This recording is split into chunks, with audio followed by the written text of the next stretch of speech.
If you haven't noticed by now, our elections are really, really long.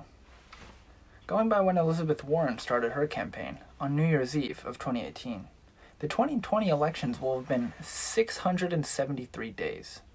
As recent elections have become all the more dragged out, and as candidates start earlier and earlier, there has been growing debate over whether the United States should take steps to shorten its presidential elections. Our elections are so long that Americans end up exhausted and overloaded with election coverage long before any actual voting occurs. A 2016 Pew Research poll found that, by April, 4 months before Election Day, more than half of voters were already worn out from the election coverage. Ironically, 4 months is still longer than most other national elections around the world. Canada's election is a minimum of 5 weeks. Mexico's is 150 days. France's, even less, is 2 weeks. And Japan's is limited to 12 days. You always look on at the US elections in awe of the scale of the process and the length of the process, and I marvel at anyone who's left standing at the end of it. Fortunately, we're term limited. So I too can look in awe at the process. The loss of interest and exhaustion that our election cycle causes might be the least of our problems, though.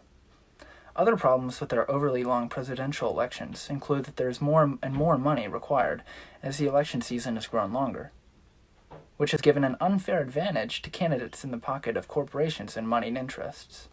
So the mayor just recently had a fundraiser that was held in a wine cave full of crystals and served $900 a bottle wine. Think about who comes to that. This further distracts candidates from the issues and instead forces them to focus more on fundraising to support up to 2 years of campaigning. Our long election cycle doesn't only distract campaigns from the issues.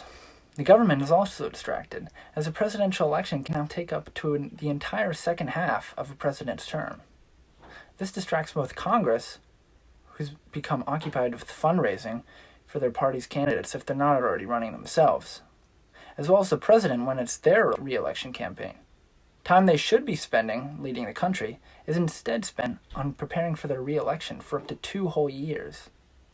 Important decisions in foreign and domestic policy can be put on hold indefinitely due to the length of the presidential election, as the changes may well be reversed if the candidate opposed to the incumbent gets elected.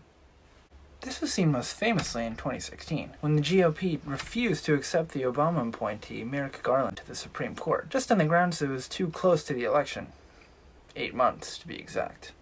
Though it's not like elections have always been this way. As recently as the 1960 presidential election, John F. Kennedy didn't start his campaign until January 11th, 11 months before the election.